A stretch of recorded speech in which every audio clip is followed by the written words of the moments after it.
Hello, everyone. I hope you are doing well today. Today, we are going to look at a text that matches our science lesson for today.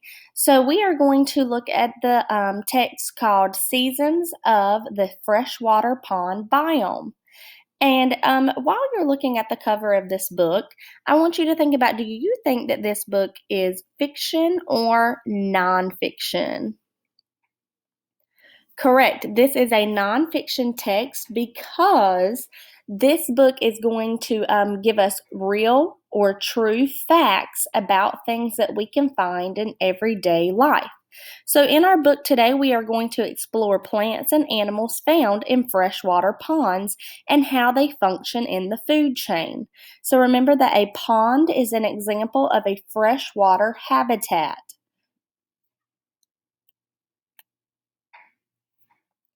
All right, let's get started. Our heading on this first page is Still and Small. What makes a freshwater pond? A pond forms when a shallow hole fills with rain or running water. So we have some amazing nonfiction text features found on this page. We have our heading right here. We also have some bold print. Remember, if you don't know the definition of those words, then you can turn to your glossary, and your glossary will give you more information about what those words mean. Now, our first bold word is freshwater pond. Remember that that is the habitat we are focusing on. And if you don't know what the word shallow means, then you can also look it up in your glossary, but shallow means that it's not deep. And then we have a wonderful photograph here. What animal is in this photograph? That is right, it is a beaver. Remember that this is an example of a caption. Captions will describe what are happening in photographs. So let's read that caption. Beavers are one of a few animals that can change the land where they live. They dam creeks to make ponds.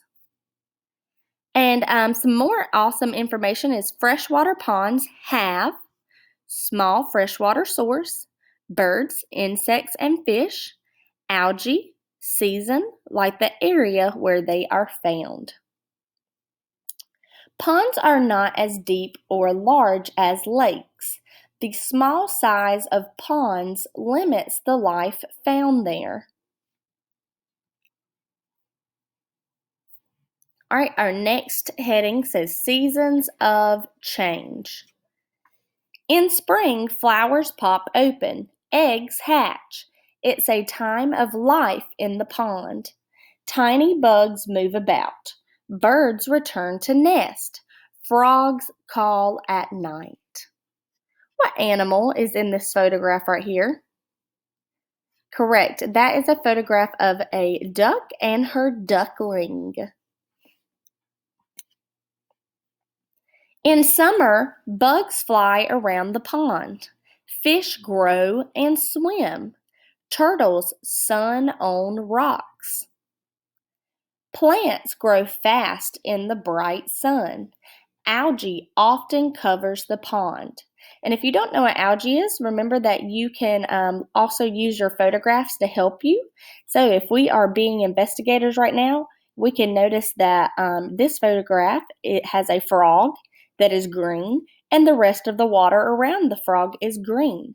And this is an example of algae. Algae is an aquatic plant. In the fall, cool air comes. Berries ripen. Birds fly south. Winter brings more changes. The water is cold or even frozen. Animals hide in dens to stay warm. Here is a photograph, and our caption to describe this photograph says, Turtles and frogs bury themselves in pond mud and sleep through the cold winter. What is that called, boys and girls, whenever animals sleep through the cold winter? That's right, it is called hibernation. All right, our next heading says water, plants, and more. Around ponds, grasses and flowers grow in the damp soil. Some plants grow underwater. Some plants float on top of the water. Plants also grow up from the water. And here is a photograph that is showing you a plant called cattails. Tall, thin cattails and reeds rise above the shallow water. Bugs climb them and ducks and snails eat them. Algae and other plants too small to see grow in ponds too. And this is an example of the algae that is on the shell and on the faces of the turtle. Dead plant matter sinks in the pond. It decays, adding to the muddy bottom. Here is a photograph of crayfish, and crayfish move in the mud at the bottom of the pond. All right, our next heading says life at the pond. Fish and snails eat the tiny plants and insects. Frogs, turtles, and snakes call ponds home. Birds drop by for a snack. Ducks swim and dive. Animals stop to drink. What animal is this right here? Remember, if we don't know, we can check out our caption. Our caption says this is a raccoon. Raccoons catch and eat the small animals living at the pond. They mostly hunt at night. Animals that hunt at night, what is that called? The word to describe an animal active at night is, that's right, nocturnal.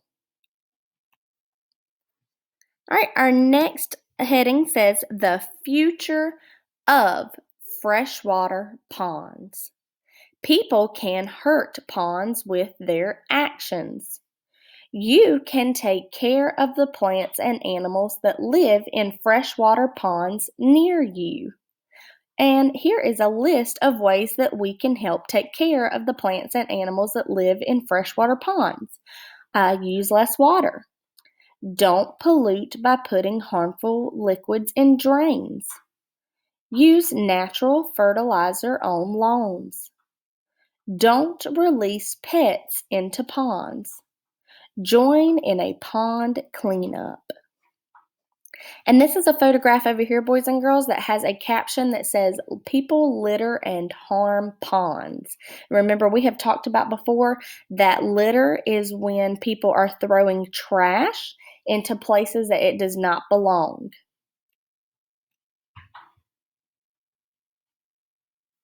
All right, so here is our text feature of the glossary. Remember, if you do not know the meaning or the definition of a word, then you can turn to the glossary to find out that meaning, such as the word decays. Decays means to rot or break down into smaller parts.